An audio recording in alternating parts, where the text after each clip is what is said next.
did David continue his legacy of faith? Was he a man with large faults, but even larger faith?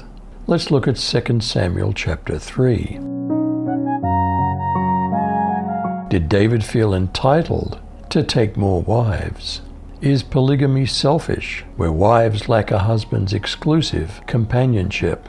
Is narcissistic privilege a problem with human leadership?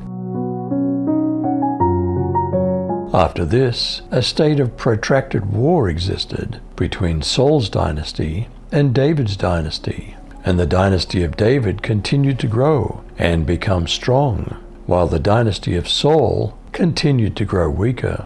During this time, sons were born to David while he was living in Hebron. His firstborn was Amnon by Ahinoam from Jezreel.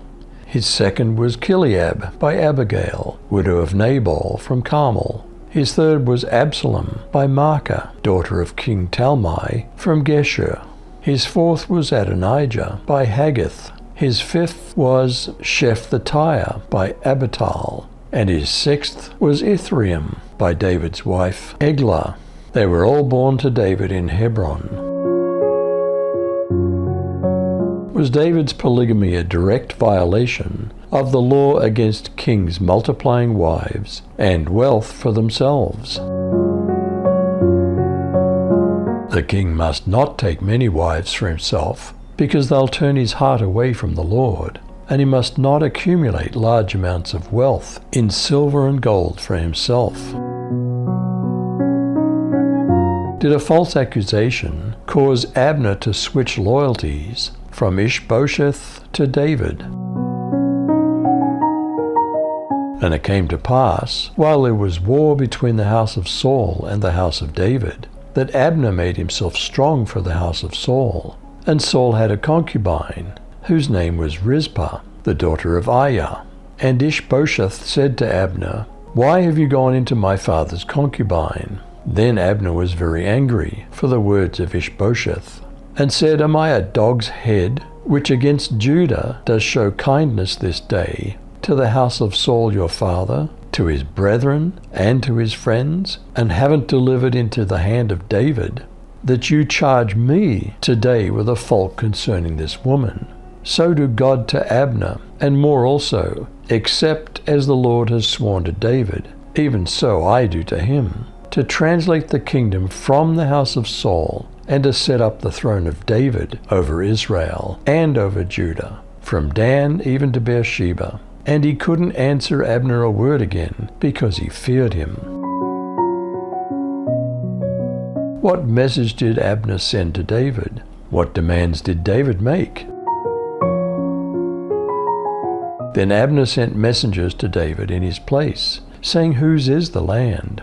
Cut your covenant with me, and behold, my hand shall be with you, to turn all Israel over to you." And he said, "Good, I'll cut a covenant with you, but I ask one thing of you, namely, you shall not see my face, unless you first bring Michal, Saul's daughter, when you come to see my face." So David sent messengers to Ishbosheth, Saul's son, saying, "Give me my wife Michal, to whom I was betrothed for 100 foreskins of the Philistines." And Ishbosheth sent and took her from her husband, from Paltiel, the son of Laish. But her husband went with her, weeping as he went, and followed her as far as Bahurim. Then Abner said to him, "Go, return." So he returned.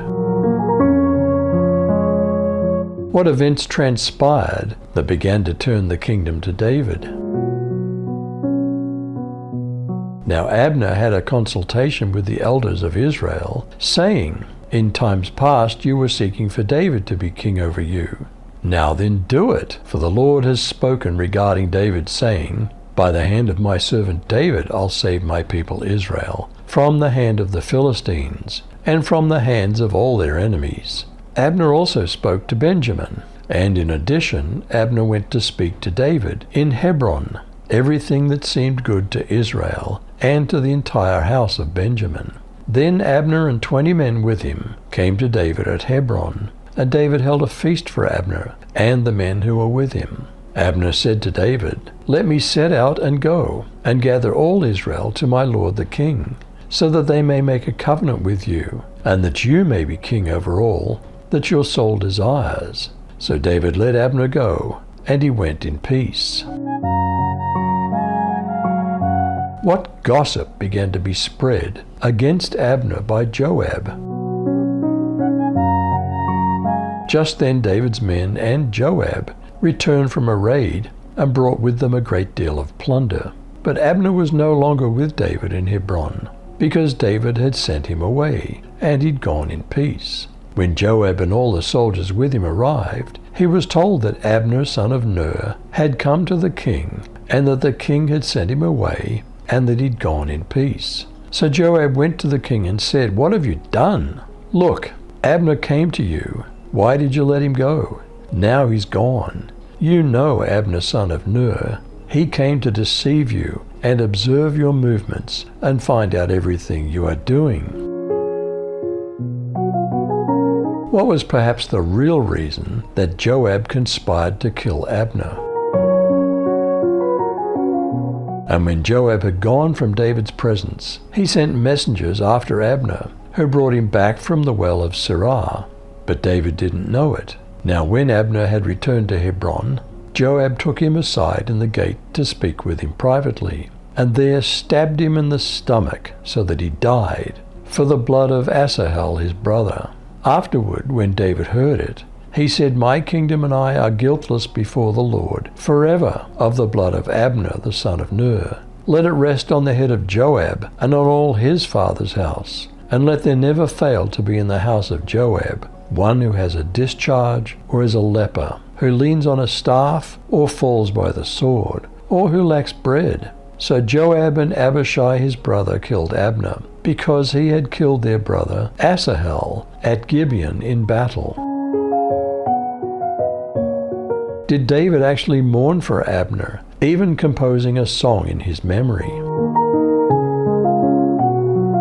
Then David said to Joab and all those who were with him, "Tear your clothes and put on burlap.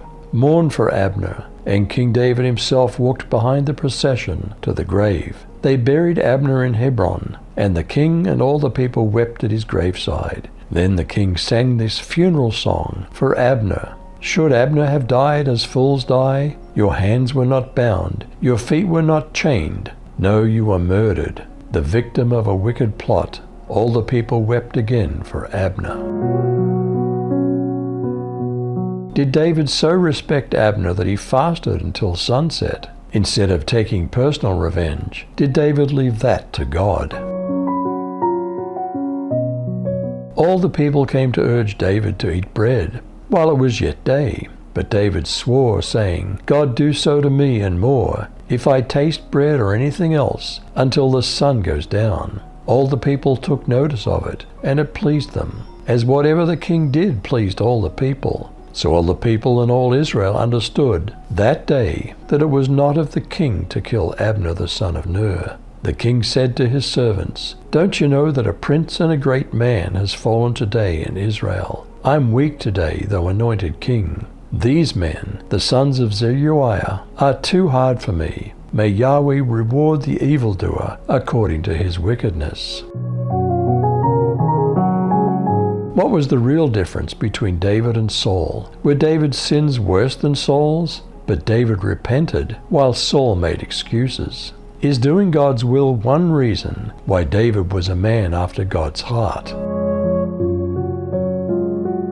And when he'd removed him, he raised up David to be their king, of whom he testified and said, "I've found in David the son of Jesse, a man after my heart, who will do all my will." Did David continue his legacy of faith? Was he a man with large faults, but even larger faith? You decide.